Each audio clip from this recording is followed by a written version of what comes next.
At exactly 7:42 a.m., my security camera caught her. HOA Karen, trimming my hedges with garden shears like she owned the place. Not a knock. Not a warning. Just her and her smug friend, claiming the view from the street was community property. That's when I knew. This wasn't ignorance. This was war. And they had just crossed a line I'd been patient about for years. If you've ever had a neighbor who thought your land was their playground, subscribe. You're gonna want to hear how this ends. It started like most HOA stories do, with entitlement disguised as courtesy. I bought this ranch 2 years ago after retiring from federal work, thinking I'd finally found peace. 10 acres, oak-lined borders, privacy. The kind you can breathe in. I restored the old place with my wife, sanded every beam, rebuilt every fence, even revived the forgotten garden path that led to the western hedges. That hedge line wasn't just ornamental. It was historical. It had stood since the property was deeded back in the 1950s. But HOA Karen didn't care. At first, it was just questions. Do you mind if we open the hedge up a bit for a better view? We were thinking of adding a walking trail through that part, just for the kids.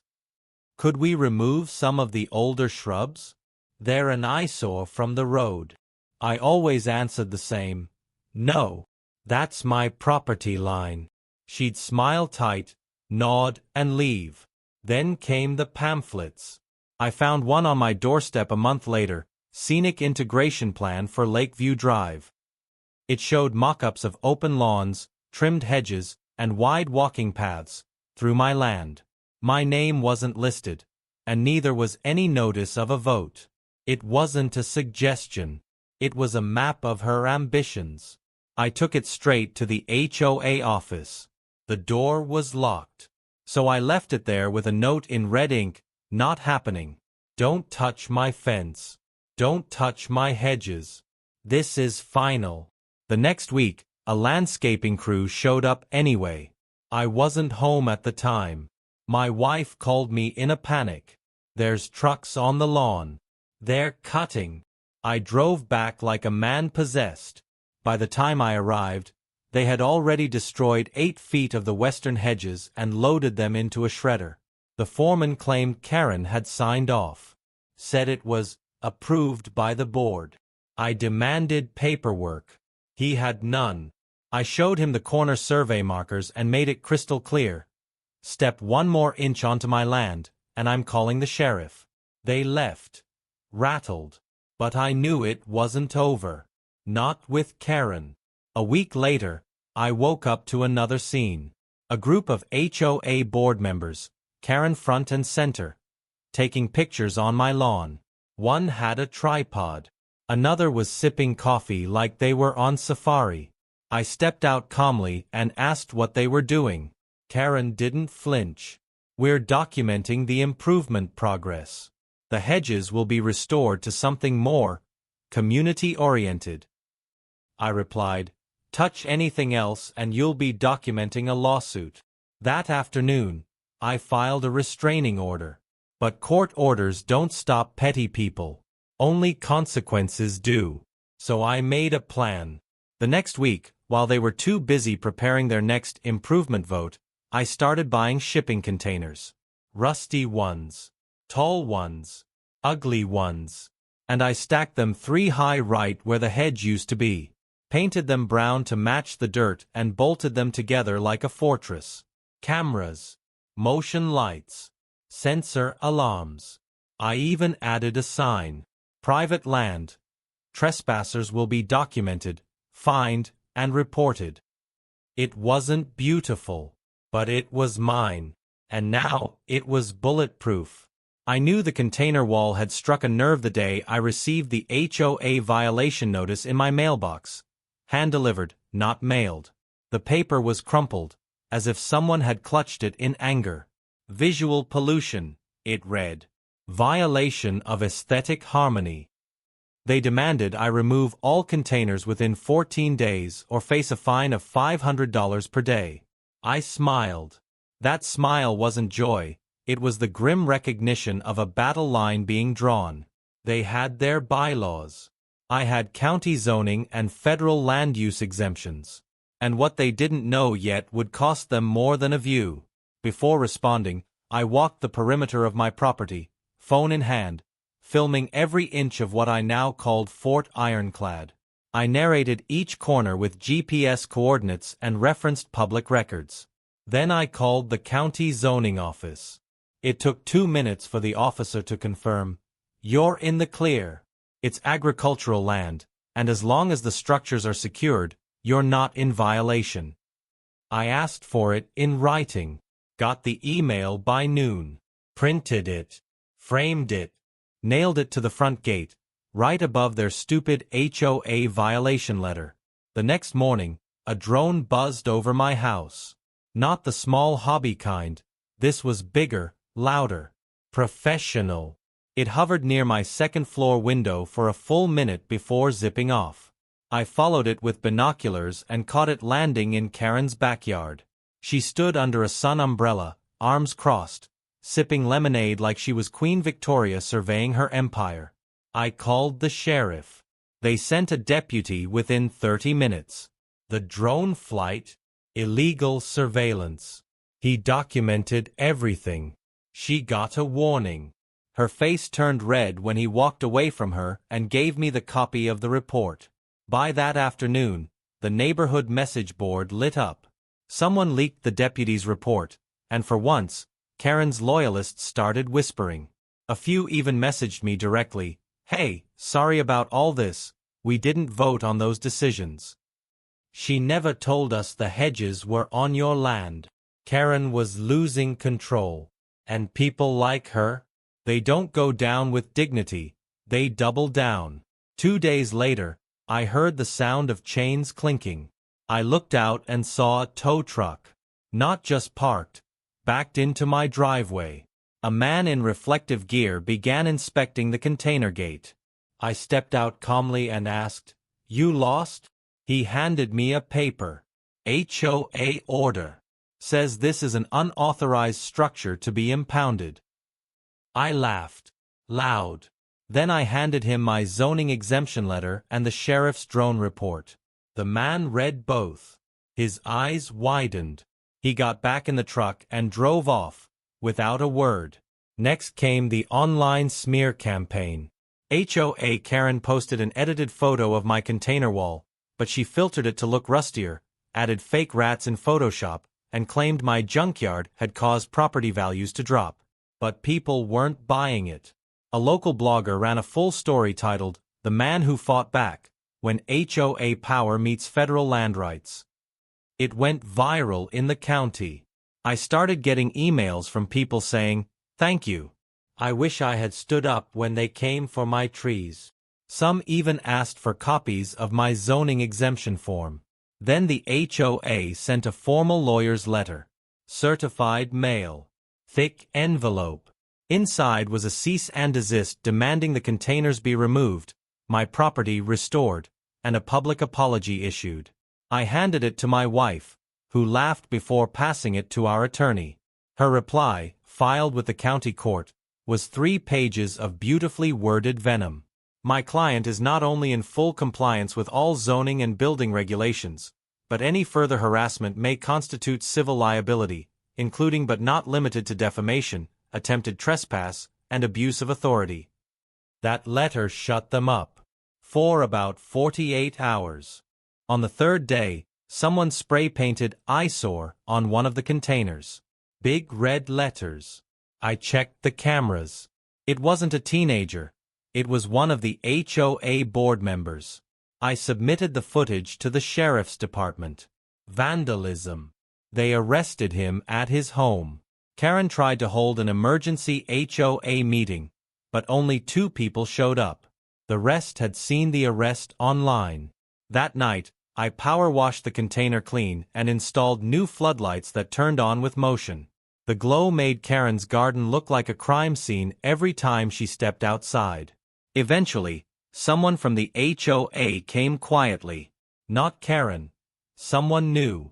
He stood at the edge of my driveway and said, "Look, can we talk?" I invited him in. We sat outside. He admitted they had overstepped. He said they didn't know the hedges were yours. He asked if I'd consider removing at least one container for appearance. I leaned forward and said, I'll take one down when Karen publicly apologizes and signs a non-interference agreement. Until then, Fort Ironclad stands. He didn't argue, just nodded and left. I think he knew the war was already lost. You see, people like Karen think authority is something you seize. But real authority, it comes from knowing the law, owning your ground, and refusing to bow. She thought I was just another quiet ranch guy who'd fold under pressure. She never imagined I had a wife who was a federal compliance officer, a father-in-law who worked zoning for 30 years, and enough patience to build a literal fortress out of shipping containers just to prove a point. And I wasn't done yet. The rumble of an engine broke the morning silence. This time it wasn't HOA muscle or some private drone, it was an official county code enforcement truck. 2 officers stepped out in uniforms, clipboards in hand. I was on my porch sipping coffee when they approached. "Good morning, Mr. Callahan. We're not here about you." One of them glanced over his shoulder toward Karen's house. "We received multiple complaints about unpermitted additions on HOA board members' properties." I raised an eyebrow. "Oh." He nodded. "Deck extensions, illegal retaining walls, non-compliant fencing. We'll be inspecting all properties today." I almost choked on my coffee. Karen had poked the bear too many times. Her obsession with control had drawn attention not just to me, but to herself.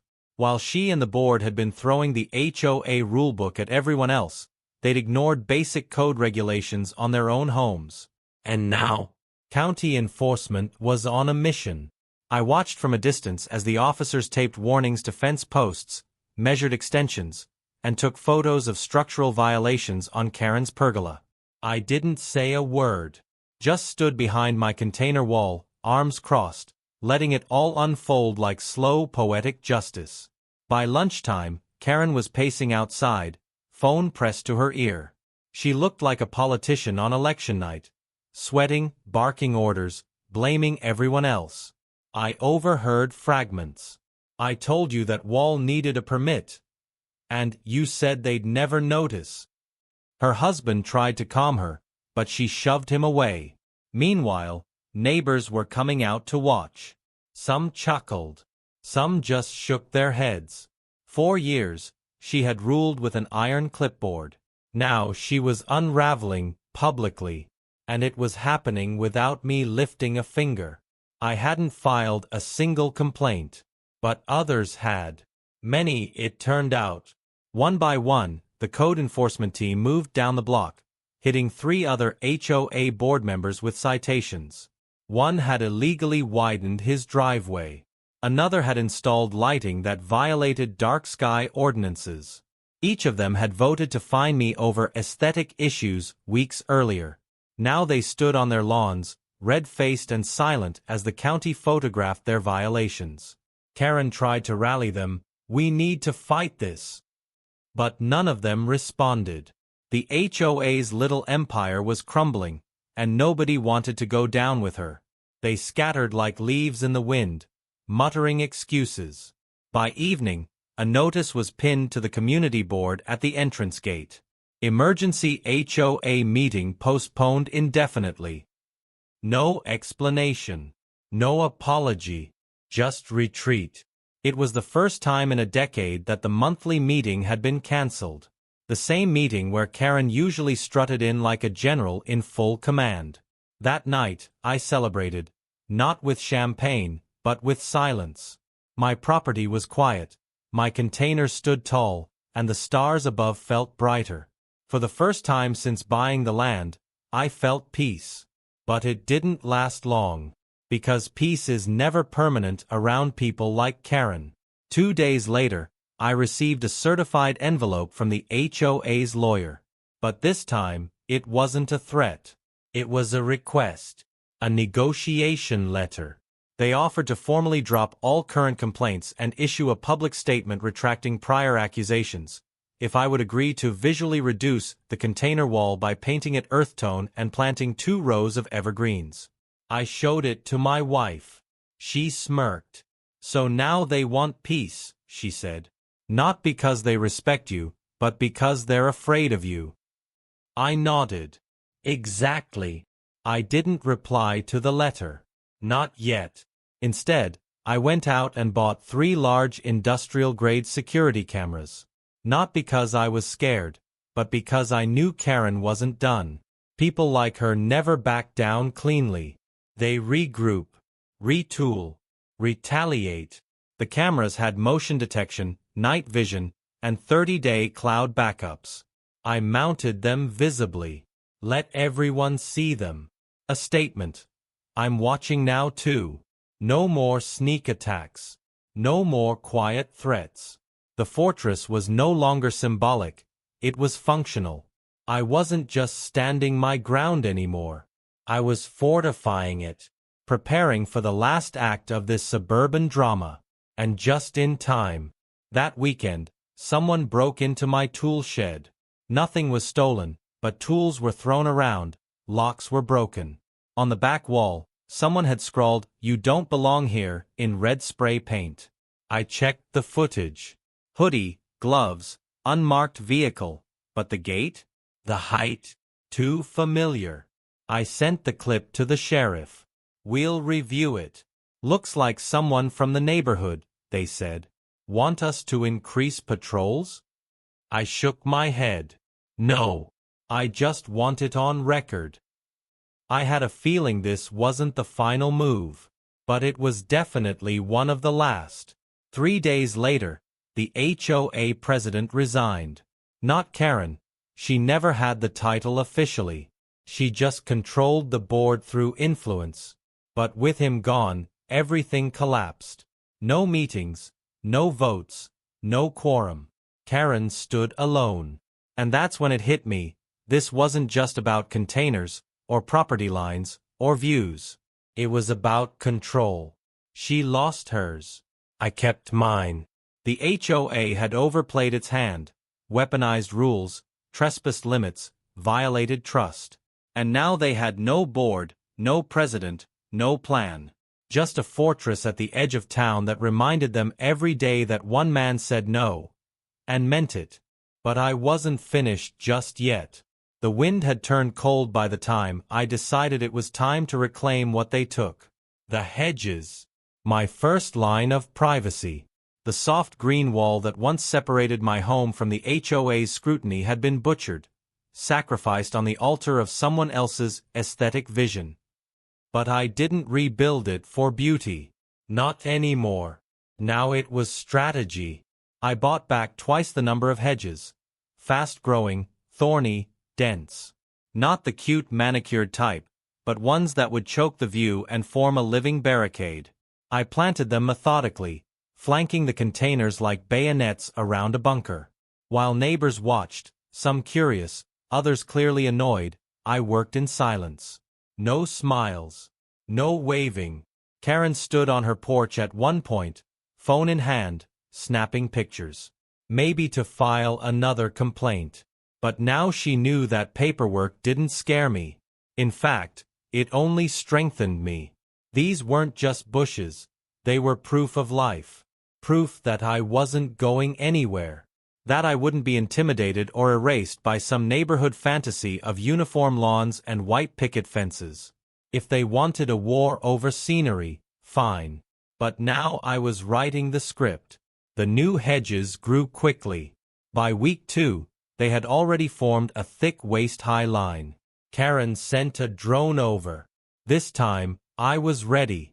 I used a net launcher, something I rigged myself, to snag it mid-air. The thing crashed into my driveway like a bird with a broken wing. I left it there. Let them come collect the wreckage if they dared. HOA rules didn't mention drones, but county code did. I filed a trespass report. "It's a security hazard," I told the deputy. He nodded. "You've got every right." That night, The skies above my property were clear. The retaliation came faster than expected. Anonymous complaints filed about rust runoff from my containers, visual pollution, and property value impact. But none of it stuck, because I had preemptively coated the containers in rust-proof sealant. They weren't leaking. They weren't decaying.